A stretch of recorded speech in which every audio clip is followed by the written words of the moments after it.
Hello, and hopefully welcome back. I hope you're having a cracking week, and if you're listening to this in real time, i.e. mid-November 2023, that you're hanging in there, white-knuckling it through all the end-of-year gatherings, events, awards, dinners, and family get-togethers.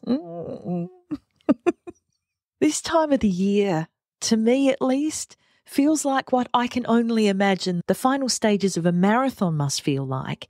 You can see the finish line and you know you're almost there and you're super proud of how far you've come and what you've achieved, but also you'd give almost anything to just curl up in the gutter with a glass of wine and call it a day. Is it just me? Anyway, the impending new year aside, this is part 2 of an in-depth chat I had with Adelaide wedding photographer and colleague Luke of Luke John Photography, all about the 6 most frequently asked questions for photographers that will impact your wedding day timeline, which of course is a huge component of how well your wedding day will run and how it will feel, not only to you, your fiancé and your family and friends, but also your wedding vendors. And it will directly impact how well they're able to do their job. This episode of the Unbridely Modern Wedding Planning podcast is supported by the incredible Unbridely ebook, How to Write Wedding Vows That Don't Suck, which is a resource I give my engaged couples as a progressive celebrant and have incrementally improved and built on for over 4 years now to help you translate your feelings into words to make your fiancé feel on top of the world and super loved. And the best part is the process only takes around 20 minutes and your vows will be unique to you and your relationship and make you feel proud to say them on your big day. To get your instant download PDF copy of the How to Write Vows That Don't Suck ebook, you can go to the link in the show notes of this episode or simply go to unbridely.com/shop. Now, in these 2 episodes, we are assuming that you are wanting to create the most realistic and fact-based timeline possible that will take into account the season of the year you're getting married in, the different locations you'll be in for your getting ready, first look if you're having one, ceremony and reception, and the time it takes to travel between them, when your ceremony starts, how long that goes for, how many group or family photos you're wanting, what kind of portraits you want, your vendor's professional needs, and your desire to participate and interact with your family and friends, maybe have a bite to eat and dance a bit too. Now, Luke is not afraid to have a good old chat, and the information that he shared was so useful that I didn't want to just lump it all into one episode and hope that you'll find a spare hour and a bit to listen to it. So I chopped it pretty much straight down the middle and into 2 parts. And this is part 2. If you missed last week's episode or part 1 of our chat, I'd highly recommend that you jump over to episode 64 and have a listen to that one first, because it will give you some solid context and background into this week's answers to these questions. The first one being, how long do family photos and portraits take? What is the best time of day to have your wedding portraits taken? And how long should you book your wedding photographer for on your wedding day? Because you want to know what coverage is. What the hell is coverage? And how much coverage do you need? Let's get stuck into it. Unbridely is a community of pro-wedding vendors who believe in freedom and integrity in weddings, giving you options, solutions, tips and tricks to create the experience and memories that you and your fiancé really want and deserve. Because we believe that weddings are a team sport. With how-tos, stories and interviews with recently married couples, we find out what went right and what they'd change if they could go back and do it all over again. I'm Camille, and welcome to the Unbridely podcast. To number 4, if you like. Okay, great. So number 4 is, how long do family photos and portraits take? It absolutely depends on how organised we're going to be and how many people have you got. So I think the longest that I've ever done family photos for is about 45 minutes. And that was with a 160 person or maybe 200 people Asian wedding. And that one had a lot of impromptu photos. So normally before the day, your photographer will probably ask you for a family photo list. So these are the people we want photos with in groups. At that particular wedding, there were a lot of people who were impromptu coming up to the couple. Oh, let's do us in this group, and now us in that group, and now a whole bunch of other groups that aren't on your list. And sometimes the couple will say, no, we're not doing that. We've got a list. And sometimes they'll appease the crowd and, yep, cool, no worries. It'll only take 2 seconds. For me, myself, I usually just allow about 20, 25 minutes to do it. I don't really mess around with family photos. It's very much everybody in this group, this person, this person, this person, get in, they get in, get close, they get close, now smile, and then we take the photo and then they're out. Honestly, a lot of the people, it takes them longer to get into their group than it does for me to take the photo. And they go, oh, was that it? Yes, that was it. That's all we needed from you, Dave. Yes, get out. One of the funnier things that happen during family photos is, and I find this time of the day a fascinating experiment in human behavior. Like dads especially, they'll have one photo and then off to the bar, not realizing they're in 11 photos. Yeah, they're done. They're done. And then the other one is people who don't know how they're related to you. So let's get all the Robinsons. Yep, Carol, you're a Robinson. What, me? Yeah, I married you. So now my announcement is, hello, everyone. We're doing family photos. If you are blood related to, the groom, you are in a photo. If you married someone who is blood related to the groom, you may also be in those photos. Step on over this way. See, you're overlooking adoption there, mate. You're overlooking surrogacy. Nah, I can see that being a big issue. Would you recommend that a couple, they write their group list, their generally family photos. Sometimes they have like sporting groups or school groups or things like that. Do you think the couple should maybe give their guests a heads up that they are required? I mean, how do you make this a little bit more efficient? How do you foolproof this? I don't think there's a way to foolproof it. Again, it is a fascinating experiment in human behavior. But yes, I've seen people give, you're in group 16. So they've actually given a group number to everybody before the day. That's going. It's like deli numbers. That's nice. Exactly. That's going way out there. I think just having a list ahead of time of the people that you want, having a helper on the day who knows people is good. I've got a really good outside voice, so I can stand there and I can shout out the names of the people, or we can get on the microphone and we can say, Dave, Carol, Sam, Sammy, get over here. But I don't know when those people are ignoring me or not paying attention. But if you've got a helper there who can spot those people and go, David, get over here, who's, next in line, that really helps to get things flowing along. So a photo captain per se. A photo captain, I like that, yeah. Yeah, nice. Okay, we're definitely going to link the episode with Valentina to the show notes of this one. And if you don't know what a photo captain is, how you choose them, what they're doing, I'll put the link in the show notes here. Yeah. And so how long do family photos take? So the maximum's 45 minutes? Look, it depends on how fast. You'd hope. I would ask your photographer how long they think we should allow. And again, there's always buffer time added because you could just mingle afterwards. But I usually look at how many guests you've got and then I gauge it from there. I very rarely schedule more than 20 minutes for family photos. Oh, that's nice. And then generally on most timelines, you would have family photos and then you duck off for a little while with the couple, right, Luke, and have some nice portraits taken? That's normally the flow of things. If there is time, especially in the summer when you've got this long drawn-out day, a lot of the time we can allow time for mingling. And I'd say, go mingle, 20 minutes, half an hour, an hour. I'll come and get you when we're ready for photos. But on a squishier timeline, yes. As soon as hugs and kisses, congratulations, family photos are finished, we're going to shoot off for some photo shoot with the wedding party. Yeah, and how long should they be leaving? How long is that going to take? I know it's how long is a piece of string, but like generally. I wouldn't want less than 1 hour for all of the wedding party and then a little bit of the couple. That's open to stretching or squashing depending on what other photo shoots we're doing during the night. So I think we're going to get to this a little bit later in the questions, but last light, golden hour, blue hour, sunset, all same terms for the same time of night. Around sunset, we want to be going out for another photo shoot with just the couple because that's just the most flattering, beautiful, creamy, gorgeous light of the day. It's where you'll see almost every photo on Instagram has been taken by almost any photographer, 90%. Yeah. It's just a beautiful time of night. So sometimes, and depends on the time of year, sometimes the wedding party shoot collides with the last light shoot, just by virtue of the time of year. Other times there's 4 hours in between.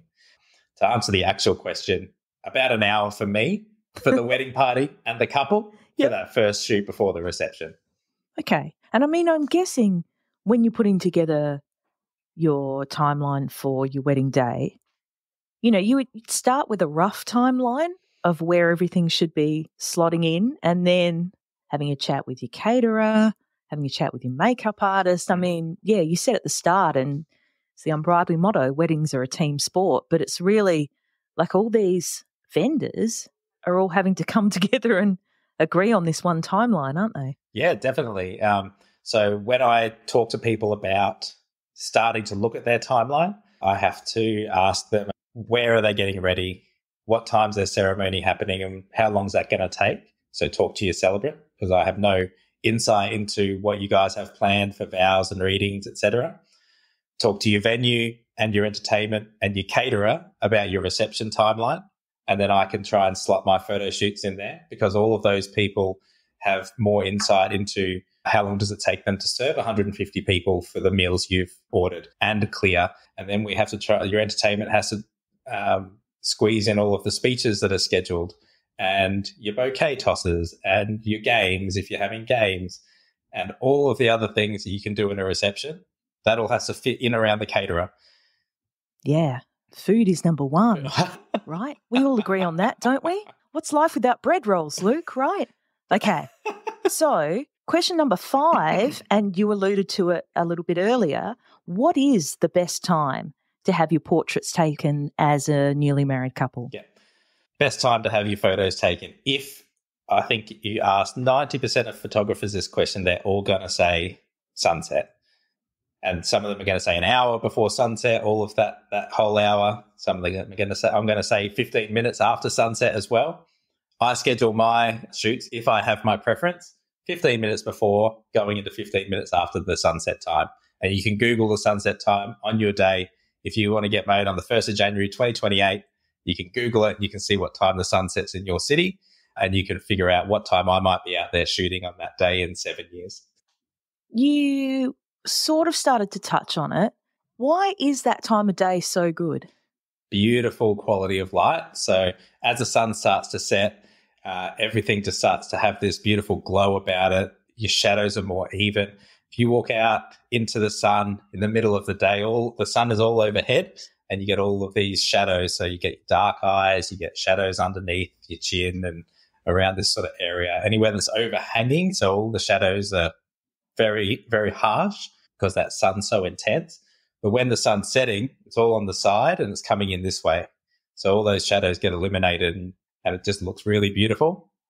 We can then position the sun in different places directly in front of you or directly behind you rather than up there. Looks beautiful, gorgeous, smooth look. I feel like it's a natural filter, because the sun is at its closest to you midday, 1 o'clock, directly above you. Like there's nothing less flattering.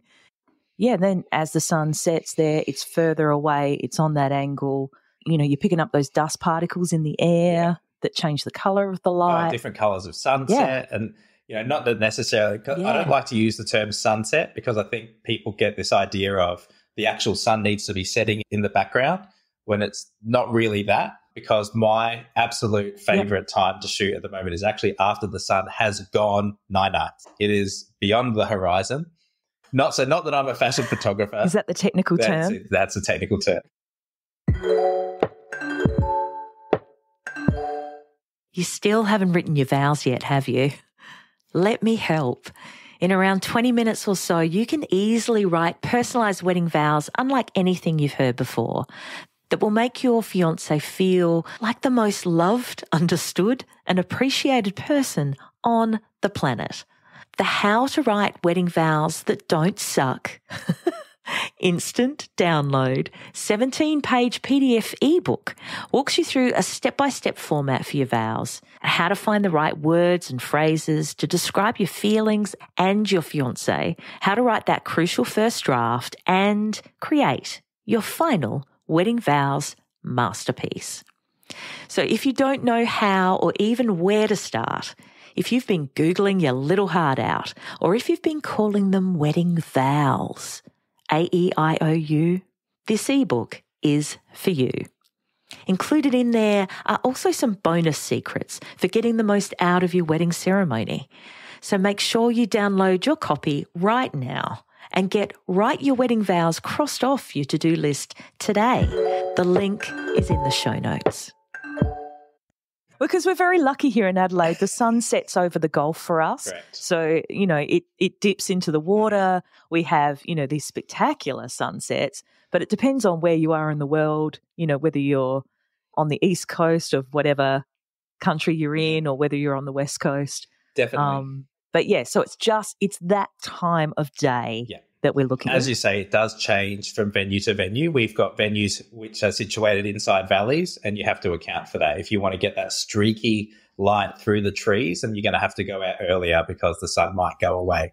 But once the sun has set and is gone, there's actually a maybe 20-minute window to half an hour window where the whole sky is still illuminated. There's still a glow to it. And if you see, fashion photographers and commercial photographers, they use giant soft boxes, big white squares to make the flash not so harsh. And that's kind of what the sky is doing at the time. It's just nice, soft light, which is all diffused, all smoothed out. And it just puts this beautiful glow onto people, and it looks gorgeous, and I love it. So we're timing our portraits around then. And then question number 6, Luke, how long should couples book a photographer for on their wedding day? What sort of coverage do they need? Enough time for you to capture everything that's important and not be rushed. That's my opinion of how long you should have your photographer for. I've done 2-hour elopements where the 2 hours was almost too much. And I've done the longest days that we shoot are normally around 16 and a half hours. So that starts very early in the morning and goes till midnight, 1 a.m. Because they want the full party covered, as well as usually a special exit, like a sparkler exit or something similar. Something's going on to the end of the night. A lot of the European cultures have final dances and a lot of cultural festivities that go very late into the night. Things like smashing plates, doing shots of liquor off the floor. It's a fabulous time. And the longer you have your photographer, the more obviously they're going to be able to capture, but also the more relaxing you can make that timeline throughout the day. Yeah. So it's going to depend on how long your day is and how much of it you truly value, because I know that some photographers, they'll take off by 9 o'clock, 10 o'clock, won't they?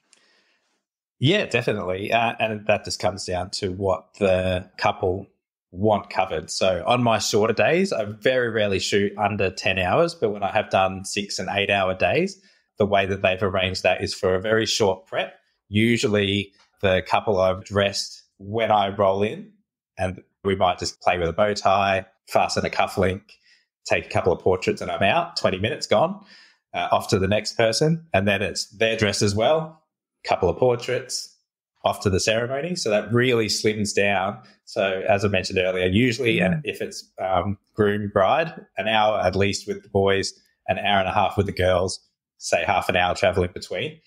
We take that 2.5 hour, 3 hour block and we drill it down to an hour and 15. So that saves people a couple of hours, but you don't usually get to be as relaxed. It's a little bit more rushed. You don't get quite as much covered. You don't get to see as much of the day when you look back at your photo. And then at the end of the night, the most important thing that they usually want covered is the first dance. So as long as I'm there for the first dance, here I am, dance and dance. That's my South Australian / Victorian culture. First dance is what they usually want captured. So we try and get them into the reception, make sure we have that last light shoot around sunset. They'll enter the reception, do a cake cut, probably go into a first dance. And then when my time's up, I'm usually free to go. And they don't usually want too much more covered than those festivities. Okay, so it's depending on what they're doing and what they value. But can you talk a little bit to, Luke, the idea of coverage when photographers say it's a 6-hour package or it's an 8-hour package? Why can't I have you for 15 minutes at my future husband's place and then don't count the time that you drive to my place and 15 minutes with me? Why does that not work? Can you explain that, the idea of coverage? When we talk about coverage and the amount of hours on the wedding day, it's not the amount of hours that you're clicking the button and that you're physically at each site. So they're continuous hours. What time do I start at the first location in the morning? And then that's when the time starts. And then what time, if it's 9 hours, 9 hours after that would be my departure time. The way my brain works, it's a really fascinating rabbit hole. So when you click the button on a camera and you take a photo, the slowest that you would probably take a photo is 1/200th of a second. I think I added it up one time that every photo that I took on the wedding day calculates out to something like 11.5 seconds in total actual time. Did I really only work for sort of 11 seconds? Or, am I only actually working when I'm physically on site at the correct locations? Or, am I actually still working when I'm traveling in between the two places? Sometimes we go to venues and both partners, the ceremony and the reception, are all on the same site. And sometimes each of those 4 locations is an hour apart. Yeah. If I start at 8 o'clock in the morning and we don't get to the ceremony until 2 p.m. Am I not working during that time? It would be. I don't think I've ever had anybody object to that, although I have seen people talk about people questioning that on the internet before. I guess I'd just like people to understand how the majority of photographers structure their time and their packages, in that it is a continuous package from the minute that you arrive to the minute that you leave, regardless of travel, regardless of delays or, whatever else is going on. Because, as you said, Luke, it's not about clicking the button. It's actually about almost everything else in between, more than clicking the button. But that's also, I've got another theory that only 50% of being a great photographer is actually being a good photographer. Off topic, but I have, when people want to get into wedding photography and they say, what's it like? I usually say it's actually 70% people management and only 30% actually doing the job of taking photos. Because you are, as a photographer, when in the absence of a coordinator, not on site at a reception, which is half the day, not physically in the ceremony, you are the coordinator of the day because no one else is looking at their watch. No one else knows what to do next. You are running the show. Yeah. If you're not a people person, you're in the wrong job. And if you're an asshole, then your photos will never mean shit. It's a whole other rabbit hole again to go down that route. But to cover it quickly, you have your bridesmaids or your groomsmen or whoever your closest people are with you on the day as your core group. Your photographer and your videographer are there just as much, if not more, than those people. And if you don't get along with that person, that guy or girl, you're going to have a weird day. It makes all the difference when there's someone in there with a bit of personality who can get along, who can have a laugh and hold a conversation, as well as take those photos and not just stand in the corner, click, click, click, click. You don't want someone that's there that's off-putting. You want someone that you think you can get along with and that you could spend 8, 12, 16 hours on a day with. Yeah. Well, longer than your future spouse. You will probably see me on your day longer than your actual husband or wife. Yeah. I like that. Okay, so we're letting them shoot. Your photographer, what was it, 11.5 seconds? I'm only working for 11 and a half seconds. And all the rest of the time, they're your personal counsellor. I have seen people being asked to do split shifts. Your example was, you're only driving to the next location, but I have seen it where it's like, can you come for my ceremony for the hour, say 12 to 1, and then come back at 6 p.m. for the reception? And obviously there's a lot of photographers, including myself, would not take that kind of role on, I don't think. Yeah. Yeah, but I know there are some that do operate on an hour by hour basis. You know, you find them on Craigslist and here in Australia on Gumtree. Yeah, it is an interesting one to watch. In the wedding industry, there's always your professionals. You've got your people that do it on the side. I did it for many years. And then the people who are trying to crack in. And not saying that everyone in that crack in group is going to do this, but it can be a bit eye-opening when you take on a booking for 2 years' time, and then eventually 2 years' time rolls around. You're like, oh, did I agree to that 2 years ago? Yeah, for $300 to give up 14 hours on the wedding day plus, you know, what do you usually calculate for editing, Luke? Is it like double the hours on the wedding day? Is that how you calculate it? Yeah, it could be. All the other work that goes into it, from planning to editing to delivering to uploading, depends on how long we're going to look at the work that goes in. But yeah, you could say double. Yeah, in 2 years' time, that's not worth $300. And that's when we do read about it, don't we, on Facebook groups saying, oh, I'm only 6 months out and I can't get hold of my photographer. So, yeah, little bit of a word of warning there. But we need to wrap this up, Luke. Do you have any final thoughts on photography and timelines that you can help my listener with?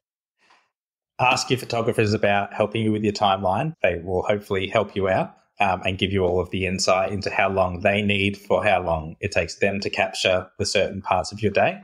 My biggest bits of advice are allow as much buffer time as you can comfortably add in. Always allow for roadworks, etc. And those are probably my key takeaways. That's great, Luke. Thank you so much for your candor and your insight. You travel, Luke, right, to take photos? I can travel. Yeah, take me anywhere. So look Luke up. Where can they find you? So I'm Luke John Photography everywhere you could possibly look. So lukejohnphotography.com. I'm at Luke John Photography on every social platform that exists, and you'll find me there. Like a good little Gary V disciple. I've got the same handle on every platform. I'm really surprised that handle is free on every platform. Maybe it's the early adopter in me. I don't know. It's very biblical. Thank you so much, Luke. Really appreciate your time. Go and edit, and we'll catch up with you soon. It's a pleasure. Thanks, Cam. That about wraps it up for this episode of the Unbridely podcast. For the links and resources we mentioned, please head to the show notes. And if you love the show, please review and subscribe on the podcast platform you're on now so you don't miss out on a single episode. Thanks so much for listening. And remember, weddings are a team sport. Catch you soon.